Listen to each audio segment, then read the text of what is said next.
마가복음 4장, 5장에 연달아 기록된 4개의 기적들을 우리가 함께 보고 있습니다.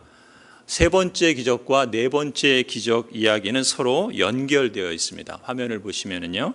오늘 본문은 그 가운데 세 번째 기적에 해당됩니다. 12년 동안 혈루증을 앓아온 여인이 있습니다. 치료를 위해서 여러 의사들을 만나보았지만 또 고생도 많이 했지만 아무 효력이 없었습니다. 치료를 위해서 그동안 모아둔 재산들도 다 날리고 또 그 상태는 오히려 더 악화되었습니다. 이 여인이 예수님에 대한 소문을 들었는데 마침 예수님이 자기 마을에 오셨다는 말을 들었습니다. 그래서 사람들 눈치채지 못하게 무리 가운데로 끼어들어왔어요. 그리고 뒤에서 예수님의 옷에 손을 대었습니다. 왜냐하면 이 여인은 내가 예수님의 옷에 손을 대기만 하여도 나을 터인데 이렇게 생각했기 때문이었습니다. 그런데 놀랍게도 그 여인의 혈루증, 그 출혈의 근원이 마르고 이 여인은 자기 몸이 나은 것을 느꼈습니다. 그때 예수께서도 자기에게서 능력이 나간 것을 몸으로 느끼셨습니다. 그래서 무리 가운데서 돌아서서 누가 내 옷에 손을 대었느냐라고 이렇게 물으셨습니다. 우리가 이 대목에서 마가복음의 특징 첫 번째를 주목할 필요가 있습니다. 사실 이 기적의 이야기는 마태복음이나 누가복음에도 소개되고 있어요. 그런데 이 마가복음은 유독 더 상세하게 기록하고 있는 것을 볼 수 있습니다. 예수님이 질문하셨을 때 31절에 제자들이 예수님께 반문합니다. 우리가 선생님을 에워싸고 떠밀고 있는데 누가 손을 대었느냐고 물으십니까? 제자들이 이렇게 예수님께 말한 겁니다. 제자들의 말에는 이런 뉘앙스가, 이런 분위기가 있는 거죠. 지금 뭔 소리 하고 계시는 겁니까, 주님? 무리를 지금 에워싸서 사람들이 떠밀고 있는 거 안 보이십니까? 예수님의 손댄 사람이 어디 한둘이겠습니까? 그런데 누가 손을 댔냐고요? 그렇게 물으십니까? 라고 제자들은 예수님을 꾸중하고 있는 겁니다. 실제로 그랬습니다. 그 현장에 몰려드는 사람들은 한둘이 아니었어요. 수많은 사람들이 모여들었습니다. 다 예수님에 대해서 들었고 또 예수님을 보려고 찾아왔습니다. 그런데 실제로 그 현장에서 예수님의 몸이나 옷에 터치한 사람은 수도 없이 많았는데 우리가 여기서 주목할 것은 뭡니까? 그 수많은 사람 중에 어떤 사람도 병고침을 받거나 구원을 받은 사람이 없어요. 오직 한 사람을 제외하고는. 놀랍지 않습니까? 많은 사람이 예수님을 보러 몰려왔지만 그 사람들이 다 예수님을 진짜로 만나는 게 아닙니다. 많은 사람들이 예수님의 옷을 스치고 몸을 닿았지만 모두가 다 자기 마음에까지 예수님께 기댄 것은 아닌 것입니다. 그럼 무슨 차이일까요? 어떤 차이일까요? 그 차이를 예수님이 직접 하신 말씀에서 우리는 찾을 수 있죠. 34절이에요. 예수님 이렇게 말씀하십니다. 딸아, 내 믿음이 너를 구원하였다. 안심하고 평안히 가거라. 그리고 이 병에서 벗어나서 건강하여라. 무슨 차이입니까? 관건은 믿음의 차이라는 겁니다. 예수님이 믿음의 차이를 두고 말씀하세요. 그러니까 당시 현장에 예수님을 보려고 몰려든 수많은 사람들이 있었지만 정작 예수님의 능력과 구원을 체험한 사람은 바로 믿음을 갖고 나온 한 사람뿐이었다는 것입니다. 여러분, 그럼 이런 추측이 들지요. 그럼 도대체 이 여인이 가진 믿음은 어떤 믿음이길래 그랬는가? 다른 사람들도 뭔가 예수님의 소문을 들었고 나름대로 기대를 갖고 찾아왔을 텐데 그럼 그 사람들과 이 여인의 차이는 뭔가라는 것이죠. 성경에서는 믿음을 말할 때 구원 얻는 참된 믿음과 구원에 이르지 못하는 일시적인 믿음을 구별합니다.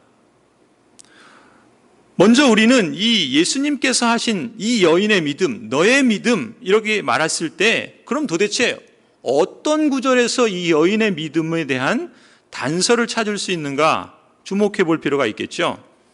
짧은 구절에서 우리가 찾을 수 있는 단서는 아마도 27절일 겁니다. 27절 한번 보시겠어요? 이 여자가 예수의 소문을 듣고서 뒤에서 무리 가운데로 끼어 들어와서는 예수의 옷에 손을 대었다. 여러분, 이 말씀에서 이 여인의 믿음을 우리가 굳이 분석을 한다면 두 가지를 찾을 수 있을 거예요. 첫 번째는 뭡니까? 예수에 대한 소문을 들었다는 거예요. 그것이 첫 번째고, 그리고 어떤 행동을 한다라는 것입니다. 두 가지 요소가 있죠. 소문을 들은 것과 행동이 있습니다. 예수의 소문이라고 번역된 말은 문자적으로 표현하면 예수님에 대한 것들이에요. 예수님에 대한 것들을 들은 겁니다. 그리고 그 들은 지식이 있겠죠? 그 예수님에 대해서 예수님은 이렇다더라 저렇다더라 예수님에 대해서 들었을 거예요. 그 들은 것에 대한 지식이 있겠죠. 그리고 그 지식의 기초에서 두 번째 뭐 합니까? 행동을 해요. 어떤 행동을 합니까? 이 여인은 무리 가운데 가만히 끼어 들어와서는 예수님의 옷에 손을 대는 행동을 합니다. 두 가지 요소가 있어요. 지식과 소문을 듣고 얻은 지식과 행동. 그리고 28절을 보면 한 가지 요소가 더 추가가 됩니다. 28절에 보시면 이렇죠. 이는 내가 그의 옷에만 손을 대어도 구원을 받으리라 생각함일러라. 이 여인이 자기 마음속에 가졌던 어떤 생각이 있었다는 거예요. 그 생각이 무엇입니까? 자신이 예수님의 옷에만 대어도 자기 병이 나을 것이다 라는 이런 생각을 갖고 있었다라는 것입니다. 이것이 세 번째 요소예요. 그래서 예수님께서 이 여인에게 따라 내 믿음이 너의 믿음이 너를 구원하였다라고 하셨을 때 적어도 우리가 본문에 나타난 것을 근거로 이 여인의 믿음을 굳이 분석을 해본다면 이 여인의 믿음에는 세 가지 요소가 있었다는 것을 찾을 수 있겠죠. 첫 번째는 뭐예요? 화면을 보여주세요.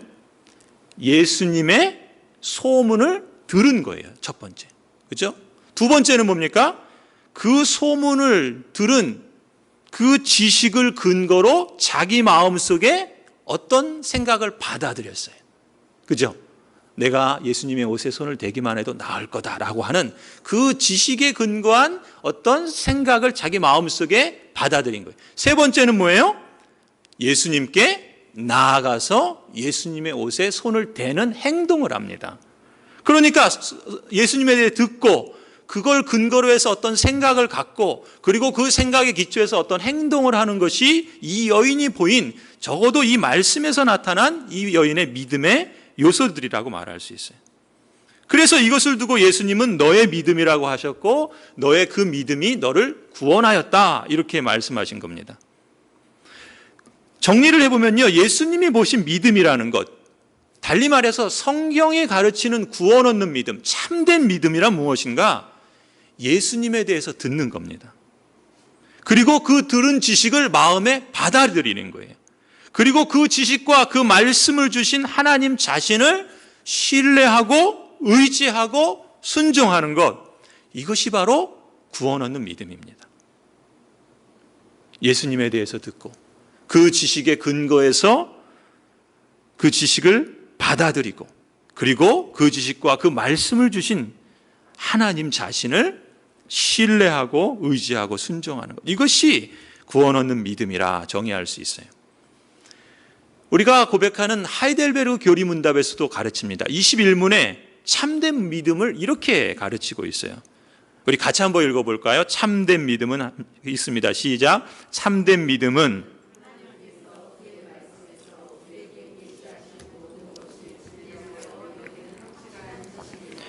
동시에 성령께서 복음으로써 내 마음속에 일으키신 굳은 신뢰입니다. 참된 믿음, 구원 얻는 믿음을 두 가지를 말하고 있어요. 첫 번째는 확실한 지식, 그리고 두 번째는 그것에 기초한 굳은 신뢰. 참된 믿음, 구원 얻는 믿음에는 이 두 가지 요소가 반드시 있어야 된다는 겁니다. 어떤 확실한 지식이에요? 하나님께서 말씀에서 계시하신 모든 것이 진리다라고 하는 지식이 있어야 돼요. 확실하다는 것은 그 지식이 변함이 없고 영원할 뿐만 아니라 그것이 내가 지식으로 받아들인다는 점에서 확실한 겁니다. 우리 입장에서는 뭐예요? 확실한 지식은 말씀 계시에 기초한 지식이라고 말할 수 있어요. 그래서 우리가 성경을 배워야 하는 것이죠. 두 번째 요소는 뭐예요? 참된 믿음에는 지식으로 그쳐서는 안 됩니다. 우리가 지난번 그 거라사 지방에서 그 귀신 들린 그 군대 귀신이 어떻게 합니까? 고귀하신 하나님의 아들 예수님에 대해서 제대로 지식을 갖고 있었죠.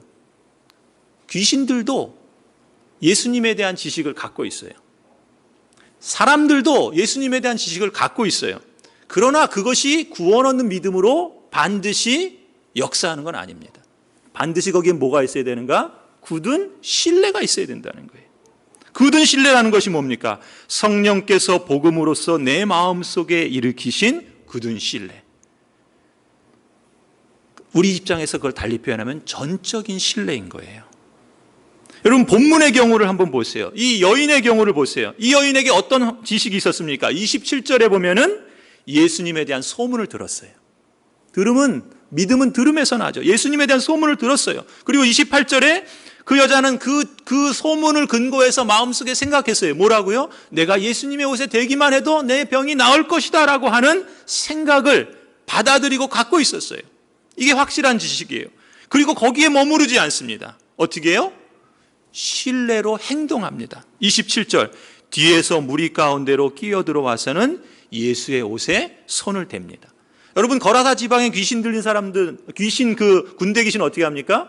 확실한 지식이 있었지만 예수님을 신뢰하진 않아요. 어떻게 합니까? 자신들을 돼지에게로 보내서 오히려 그냥 떠나버리죠. 몰살됩니다. 구원 얻는 믿음이 아니었던 것이에요.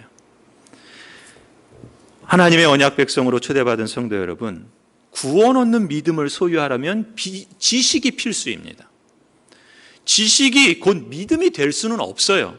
그렇다고 해서 지식이 없는 믿음 또한 있을 수 없습니다. 말씀 계시에 대한 지식이 없는 사람은요, 마치 열왕기하 6장에 보면은 아람 군대가 이스라엘을 쳐들어옵니다. 그래서 엄청난 군대를 가지고 자신들은 자신의 힘을 동원해서 이 사마리아를 정복할 수 있을 거라 그래서 길을 갑니다. 그런데 그 내용을 보면 어떤 일들이 일어나냐면 이 아람 군대는 사실은 자기의 계획대로 일이 잘 되어가고 있는 줄 알았는데 그들의 눈이 딱 열렸을 때 보니까 자신들이 그 적진 사마리아 성 한복판에 있는 거예요. 포위된 채로. 말씀 계시에 대한 지식이 없는 사람은 마치 이런 것입니다. 자신은 지금 자기의 계획대로 잘 살아가고 있다고 생각하지만 정작 자신이 어디 있는지 모르는 겁니다. 그리고 결국은 자신이 어디에 있는지 알기도 전에 지옥으로 인도되어 갑니다. 그것이 지식이 없는 맹목적인 신앙의 약점이라고 말할 수 있어요. 그런 점에서 구원 얻는 믿음을 소유하려면 말씀 계시에 대한 지식이 필수입니다. 그리고 거기서 그쳐서는 안 된다고 그랬죠. 구원 얻는 믿음을 소유하려면 굳건한 신뢰가 필수입니다.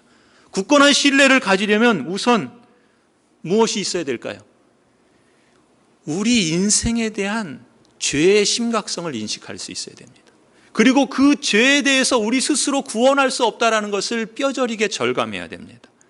내 힘으로는 도저히 내 인생의 문제에서 벗어날 수 없다라고 하는 나는 그 점에 있어서 무능력한 존재라는 것을 받아들여야 됩니다. 오늘 본문의 이 여인처럼. 여러분, 오늘 본문의 이 혈루증을 알아온 여인은요, 예수님만이 유일하게 붙잡을 수 있는 마지막 희망이었습니다. 12년 동안 백방으로 그 병을 고치기 위해서 애를 썼습니다. 많은 의사들을 만나보았어요. 그러나 낫지 않았습니다. 오히려 몸은 더 고통스러워지고 더 심해졌어요. 더군다나 자신이 갖고 있는 재산마저도 치료하기 위해서 모든 것을 다 탕진해버렸습니다. 아무런 효험도 없었어요. 그러니 마음의 고통은 몸의 고통만큼이나 더 심해졌겠죠. 모든 것이 다 파산지경에 있었습니다. 더군다나 유대인의 율법에 의하면요, 민수기 5장에서 이 여인과 같은 병을 가진 여인은 종교적으로 부정한 여인입니다. 이스라엘 백성 가운데 나병 환자나 유출병이 있는 사람은, 혹 시체를 만진 사람은 부정한 자라고 해서 마을에서 떠나야 했습니다. 함께 지낼 수 없었어요. 레위기 15장 율법에 따르면 지금 이 여인과 같이 유출병에 걸린 여인은 그 여인이 누운 자리도 부정하고 그 침상을 만지는 사람도 부정하고 그 여인과 동침하는 사람도 부정했습니다. 가정생활이 불가능한 그런 형편이었어요. 그러니 사회생활, 가정생활이 온전했겠습니까? 12년 동안 모든 것이 다 망가졌어요. 더 이상 어디서 소망을 얻을 수 없었습니다. 이 여인이 얼마나 힘든 세월을 보냈겠습니까? 이렇게 모든 것이 한계에 이르러서 나 이제 더 이상 아무 소망이 없다. 내 힘으로는 나를 구원할 수 없다. 내 문제를 해결할 수 없다. 그래서 그때 이 여인이 예수님에 대한 소문을 듣고 어떻게 합니까? 위험을 무릅쓰고 무리 가운데 끼어들어온 거예요. 왜요? 당시에는 이 부정한 여인이 지금 가까이 오는 것을 막았던 겁니다. 지금 코로나19 바이러스처럼 그 바이러스에 걸린 확진자뿐만 아니라 밀접 접촉한 사람도 격리시키잖아요. 왜 그렇습니까? 전염되고 그래서 다른 사람도 그 병에 걸릴 수 있기 때문에 지금 이 여인이 그런 형편이었는데, 그럼에도 불구하고 예수 그리스도께서 자신의 유일한 희망이다라는 이 한 가지 소망을 가지고 예수님의 옷에만 손을 대어도 나는 구원을 얻을 것이다 라고 하는 그 믿음을 가지고 예수님께 나온 것이죠. 예수님의 옷은 무슨 특별한 능력이 있을 거라고 믿어서가 아니라 그저 예수님의 역사와 예수님의 긍휼하심을 사모했던 것이죠. 예수님만을 전적으로 신뢰하고 의지한 겁니다. 구원 얻는 믿음이란 이런 것입니다. 오직 그리스도에게만 전적으로 달라붙고 전적으로 기대고 전적으로 의존하는 것이죠. 그래서 마가복음에는요, 손을 대었다라는 표현을 4번씩이나 써요. 그게 되게 중요했다라는 것을 주목하려고 하는 거예요. 28절, 27절, 30절, 31절. 자신을 전적으로 맡기는 행위, 전적으로 신뢰하고 의존하는 행동에 주목하는 거죠. 마가복음 바로 이 점을 강조하고 있는 겁니다. 더 이상 소망이 없어 보이는 이 한계 상황 속에서도 여전히 하나님은 통치하고 계신다. 여전히 하나님의 능력은 역사하고 있다. 그 말씀 계시의 기초에서 그 말씀을 마음에 받아들이는 믿음, 그리고 그 마음에 품은 생각을 자신의 말로나 행동으로 표현하면서 전적으로 끝까지 예수님의 도우심을 의지하고 신뢰하는 행동, 이것이 마가복음이 강조하는 구원 없는 믿음의 특징인 것입니다. 성도 여러분, 이런 맥락에서 보면은요, 예수님께서 34절에 이렇게 말씀하시죠. 딸아, 내 믿음이 너를 구원하였다. 안심하고 평안히 가거라. 그리고 이 병에서 벗어나서 건강하여라. 여러분, 이 예수님의 말씀이 참 인상적인 것은요, 병을 치유한 원인이 마치 그 여인의 믿음 때문이라고 말씀하는 것 같기 때문에 인상적입니다. 여러분, 성경적으로 정확히 말하면 무엇입니까? 그 여인의 믿음이 병을 고친 게 아니죠. 누가 병을 고친 겁니까? 예수님께서 고치신 거예요. 하나님의 능력이 고쳐주신 겁니다. 은혜로 고쳐주신 거예요. 이 여인이 자신의 능력으로 고친 게 아닙니다. 그런데 예수님은 뭐라 그래요? 내 믿음이 너를 구원하였다라고 말씀하세요. 당연히 하나님이 주권자이시고 하나님만이 치유의 근원이신데, 그래서 모든 능력이 하나님께만 있고 누구에게 그 능력을 체험하게 하실 것인가 결정하는 주권도 하나님께만 있다고 보는 게 맞아요. 그런데 마가복음을 보면, 아니 예수님의 말씀을 보면 그 기적을 체험한 그 과정의 시작이 다름 아닌 그 여인의 믿음이라는 점을 강조하고 있습니다. 여러분, 예수님께서 가다가 자신에게서 능력이 나간 것을 아시고 멈추셔서 돌아서서는 사람들에게 묻죠. 누가 내 옷에 손을 대었느냐? 왜 예수님께서 굳이 그 많은 군중들 속에서 그 여인을 찾으셨을까요? 제자들이 말한 것처럼 예수님이 많은 사람이 자신의 몸에 손을 대는 걸 모르셔서 그렇겠습니까? 한 사람이 고침받았구나, 잘 됐다, 그냥 가실 수도 있잖아요. 더군다나 지금 야이로의 딸, 회당장의 딸이 죽게 되었다는 요청을 받고 그 아이를 구원하기 위해서 가시는 급한 요청받고 가는 길이었습니다. 그런데 굳이 그 가는 길에 멈추어서 그 여인을 찾을 필요가 있으셨을까요? 성도 여러분, 신자라면 당연히 모든 치유의 능력이 하나님께만 있고 누구에게 그 능력을 체험하게 하실 것인가 결정하는 주권이 하나님께만 있다는 걸 알지요. 그런데 많은 경우 그냥 아는 것으로 그치고 맙니다. 믿음의 행동을 하지 않아요. 예수님은 이 여인의 이 믿음의 행동, 전적인 신뢰의 그 실천을 드러내기를 원하셨던 것 아니겠습니까?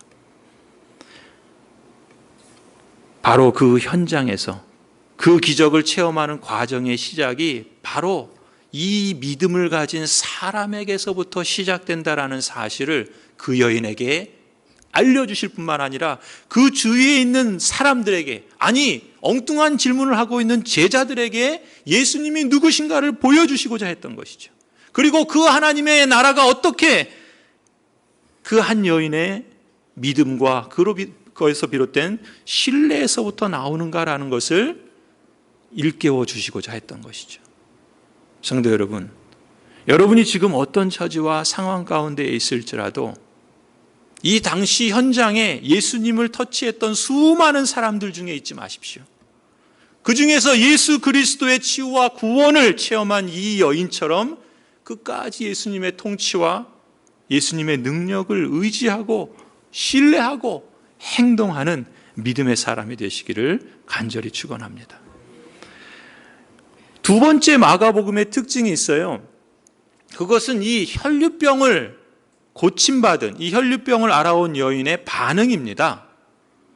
예수님께서 이제 옷을 만져서 치유를 받은 사람을 찾으시죠. 그때 이제 33절을 한번 보세요. 33절 보시면 그 여자가 자기에게 일어난 일을 알므로 두려워하여 떨면서 예수께로 나와 엎드려 사실대로 다 말하였다.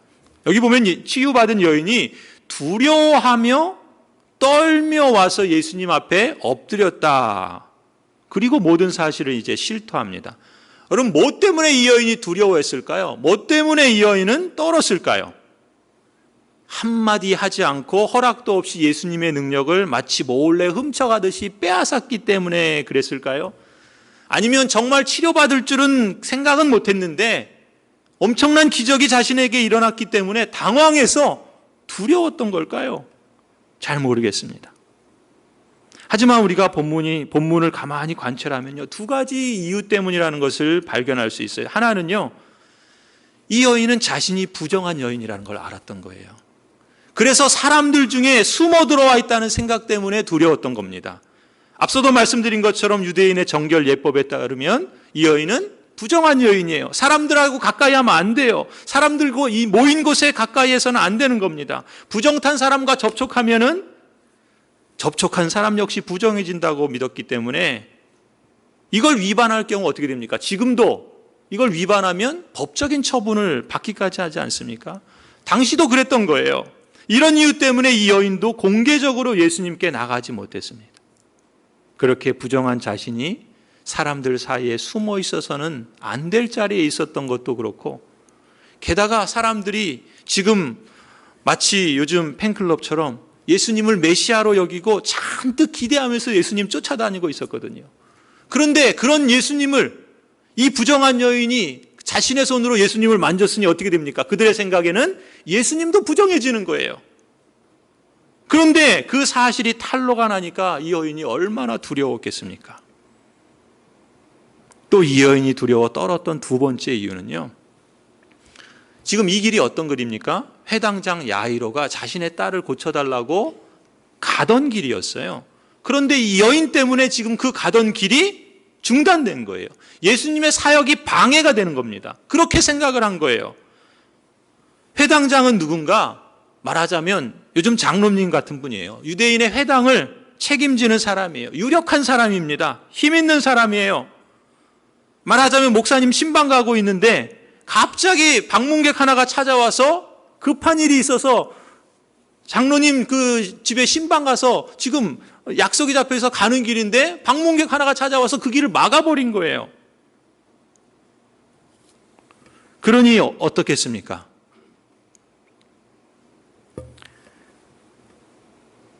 옆에서 가만히 듣고 있던 그 회당장 야이로가 생각할 때는, 아니 지금 가던 길이 빨리 가야 되는데 왜 지금 예수님 붙잡고서 이 난리냐, 그런 생각 들지 않겠어요? 더군다나 그 여인이 어떤 여인이에요? 혈류병에 걸린 부정한 여인이에요. 회당을 책임 맡은 사람이니까 정결의식을 오죽 잘 알았겠습니까? 그런 부정한 여인 하나 때문에 자신의 소중한 딸이 죽게 되었는데 이 여인이 못마땅하겠지요. 그 많은 무리 중에 그 여인을 찾고 지체하는 예수님은 또 얼마나 못마땅했겠습니까? 여인의 입장에서는 이런 사태의 모든 책임이 자신에게 있다고 생각했을 테니 얼마나 두려웠겠습니까?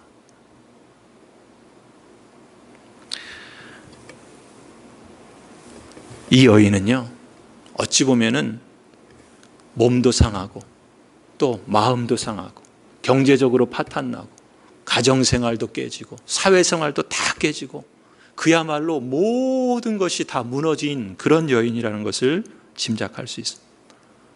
지금 두려워 떨었던 것도 그런 거예요. 나 같은 사람이 예수님 지금 가던 길 붙잡고 회당장도 아닌 유력한 사람도 아닌데 내가 공연히 이 사단을 냈구나. 얼마나 두려웠겠습니까? 성도 여러분, 이 여인은 12년 동안 투병 생활하면서 몸만 잃은 것이 아니라 모든 자존감을 다 잃어버린 겁니다. 그저 자신은 정말 아무것도 아닌 그런 인생으로만 다른 사람들이 나를 어떻게 볼까? 거기에 시선에 너무나 익숙해진 겁니다. 사람들이 자신을 부정한 여인이라고 낙인 찍은 대로 어느새 자신도 그렇게 길들여져 있는 거예요. 남들이 부정적으로 보는 것처럼 자신도 예수님을 공개적으로 찾을 그런 자격조차 없다고 그렇게 여긴 겁니다. 어쩌면 당시 이 여인의 상황이 그럴 수밖에 없는 상황이었는지도 모른 거죠. 그렇게 살기를 12년을 살았으니까 인간의 고귀함이랄까, 하나님의 형상을 닮은 존귀한 존재랄까, 이런 건강한 자아상을 갖기보다는 그저 세상이 낙인 찍은 대로 부정적으로만 자신을 보는데 길들여진 것이죠. 여러분, 세상이 여러분을 평가하는 방식이 있습니다. 세상은 사람을 평가하는 몇 가지 기준들이 있어요. 그 방식들을 따라서 우리는 길들여지기가 참 쉽습니다. 더군다나 우리 몸이 약해진다거나 우리가 경제적으로 어려움을 겪는다거나 우리가 사회적으로 가정적으로 이런저런 아픔들을 갖게 되면 우리 마음이 무너집니다. 그래서 사람들이 이렇게 생각하지 않을까 거기에 길들여지고 우리 스스로도 그런 생각을 갖기가 쉬워요. 이 여인이 그랬던 것처럼 세상이 보는 대로 자신을 부정적인 눈으로 보도록 우리를 그렇게 거기에 맡겨서는 안 되는 것이죠. 거기에 길들여져서는 안 됩니다. 그게 정상이 아니에요. 역으로 나는 그런 조건을 갖추고 있다고 해도 다른 사람이 혹 함부로 평가하는 것에 불구하고 그렇다 하더라도 내가 그것을 따를 필요는 없는 겁니다. 사단은 어떤 식으로든 우리를 세상 밖에서, 세상에서는 그렇게 우리를 길들여 가려고 합니다. 사단의 올가미에서 벗어날 수 있도록 우리를 거기서부터 탈출할 수 있어야 됩니다. 그것에서 벗어날 수 있는 궁극적인 길이 무엇이겠습니까? 오늘 예수님이 이 여인에게서 보여주시는 거예요. 예수 그리스도의 십자가 보혈의 능력밖에 없다라는 것을 우리에게 말씀하시는 거예요. 여러분, 세상은 마치 확성기에 대고서 말하는 것 같습니다. 우리에 대해서 이런저런 조건을 가지고 평가를 해야 됩니다. 그 소리가 아무리 커도 그건 소음이에요.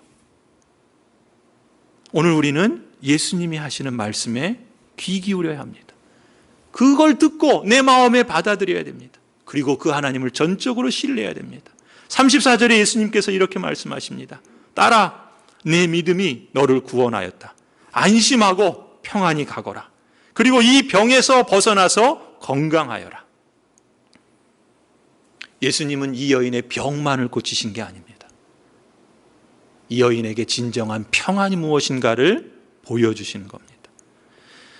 여러분, 예수님을 믿음으로 구원받았다는 사실은요, 우리의 영혼이 미래의 천국에 간다는 것 이상의 의미가 있습니다. 구원의 이해를 넓히셔야 됩니다.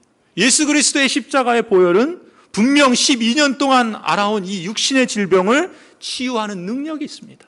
예수 그리스도는 얼마든지 우리의 병을 고치십니다. 저에게도 그랬고 여러분에게도 그렇고 하나님은 지금도 앞으로도 하나님의 능력을 나타내시는 줄을 믿습니다. 그렇다고 예수님의 구원은 신체적인 그 병 치유에만 국한되는가? 그렇지 않습니다. 오늘 32절에 예수께서 그렇게 한 여자를 보려고 둘러보시죠. 예수님은 마치 주위를 계속해서 둘러보시면서 기다리세요. 이 여인이 스스로 반응하여 나오기를 기다리시는 겁니다. 왜요? 예수님의 기다림은 이 여인이 스스로 나와서 자신의 입으로 고백할 때까지 계속된 것입니다. 굳이 이 여인을 찾으신 이유가 무엇이겠습니까? 그냥 가만히 드러내지 않고 고침만 받고 이 여인은 사라지려고 했는데 예수님 때문에 어쩔 수 없이 주위의 많은 사람들의 시선을 받게 되었습니다. 그냥 예수님에게 능력을 덧입고 은혜만 받은 채 조용히 살면 안 됩니까? 왜 굳이 사람들의 시선을 받게 하십니까? 왜 그 사람들 앞에서 모든 일을 말하게 하십니까? 예수님에게는 목적과 의도가 있었기 때문이죠. 당사자를 곤혹스럽게 하려고 하신 것이 아닙니다. 예수님은 이 여인이 생각한 그 이상의 목적과 이유를 갖고 계셨던 것입니다. 그 첫 번째 이유가 뭡니까? 구원 얻는 믿음이 무엇인가를 선명히 보여주시고자 하시기 위함이었습니다. 예수님과 인간 사이의 매개는 오직 믿음뿐입니다. 믿음만이 예수님과 사람을 연결시켜 줄 수 있습니다. 그것을 사람들에게 알리시고자 하셨기 때문에 그렇습니다. 만일 이 여인이 옷을 만지고 그래서 낫고 조용히 끝났다고 한번 생각해 보십시오. 사람들은 예수님이 누구신지 잘 몰랐을 겁니다. 아니, 이 여인도 그저 예수님은 내 병을 고쳐주시는 분이구나, 거기서 끝났을 것입니다. 그냥 옷만 만져도 낫는 그런 미신적인 신앙에 주목했을지도 모릅니다. 그런데 그렇게 되면 어떻겠습니까?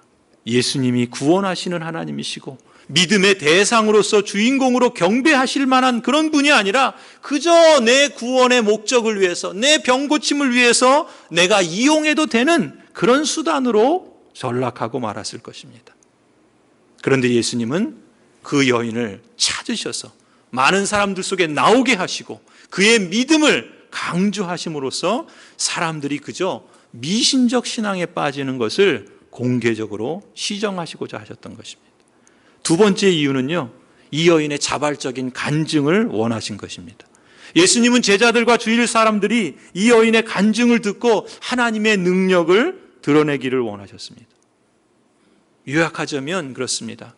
예수님은 이 여인이 그저 병만 치유되는 것이 아니라 예수님과 더 깊은 인격적인 교제를 맺고 이미 허락하신 생명을 더 풍성히 누리기를 원하셨던 것입니다.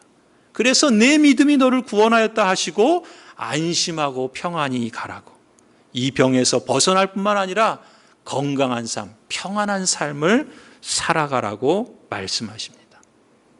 예수님은 이 여인의 부정함이 없어졌음을 주위 사람들에게 공개적으로 선포하시죠. 만일 예수님이 이렇게 선포하지 않았다면 여인은 유출병을 의심하며 부정하게 여기는 사람들에게 증명하기 위해서 자신의 부끄러움을 보여야 했을 것입니다. 그런 과정에서 또 상처를 받았을지도 모릅니다. 그러나 예수님께서 이렇게 하심으로 이 여인은 육신의 치유와 함께 이제 사회적으로도 정결한 사람으로 공식화됩니다. 게다가 예수님은 이 여인이 이제까지 그래왔던 것처럼 부정적인 시각으로 보지 않으십니다. 오히려 자신의 부정함을 치유받기 위해서 용기를 내서 믿음으로 행동한 믿음의 여인으로 재평가해 주십니다. 여인의 상한 마음에 속을 아시고 그 마음까지도 어루만져 주신 겁니다. 그래서 그동안 무너졌던 자존감을 그리스도로 인해서 회복시켜 주십니다. 그리고 이제 가정으로 돌아와서 정상적인 그리고 평안한 삶을 누려가도록 보내시는 것을 볼 수가 있습니다. 그렇게 보면 이 여인은 이미 권능을 받았죠. 치료를 받았습니다. 29절에서. 그런데 34절에서는 뭐예요? 더 풍성한 생명인 평안을 선물로 받게 됩니다.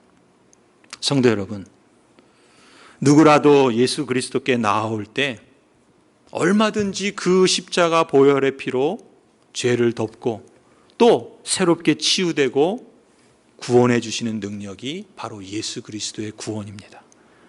이처럼 몸이 또 마음이 또 사회적인 관계와 더 나아가서 예수님과의 더 깊은 영적인 관계까지 우리를 새로운 차원으로 이끌어 주시는 능력이 바로 십자가 보혈의 능력입니다. 이것이 하나님 나라의 치유이고 이것이 하나님 나라에 속한 사람에게 주시는 샬롬이고 평강입니다. 예수님께서 이 땅에 아기로 태어나신 목적이 바로 이것이었고 고난을 받으신 목적도 십자가에서 죽으시고 다시 부활하시고 승천하셔서 성령을 우리에게 보내신 목적도 바로 이것입니다. 오늘 예수님은 여러분 각 사람을 초대하고 계십니다. 여러분 중에 어떤 분에게는 이 여인처럼 구원 얻는 믿음의 세계로 여러분을 초대하실 겁니다. 또 여러분 중에 어떤 분에게는 말씀 계시에 대해서 보다 더 적극적으로 귀를 기울여 보라고 초대하실지도 모릅니다. 또 어떤 분에게는 지식을 갖고 있는 것으로 머무르지 말고 그 믿음의 지식을 통해서 믿음의 모험을 시도해 보라고 초대하실지도 모릅니다. 또 어떤 분에게는 자신이 가진 믿음을 공개적으로 표현하고 나누고 증거하라고 초대하시는지도 모릅니다. 십자가 보혈의 은총을 입은 여러분은 더 이상 사단과 이 세상이 쳐놓은 올가미에 사로잡혀서 숨어 있을 필요가 없습니다. 이제 가감히 그 올가미를 벗어던지고 숨어 있던 자리에서 박차고 나오시기 바랍니다. 딸아, 내 믿음이 너를 구원하였다. 안심하고 평안히 가라. 그리고 이 병에서 벗어나서 건강하여라. 오늘 여러분의 삶의 현장이 이제 여러분의 믿음을 표현하고 주님의 살아계심을 체험하며 하나님 나라를 증거하는 복된 현장이 되기를 주님의 이름으로 간절히 축원합니다. 기도하시겠습니다.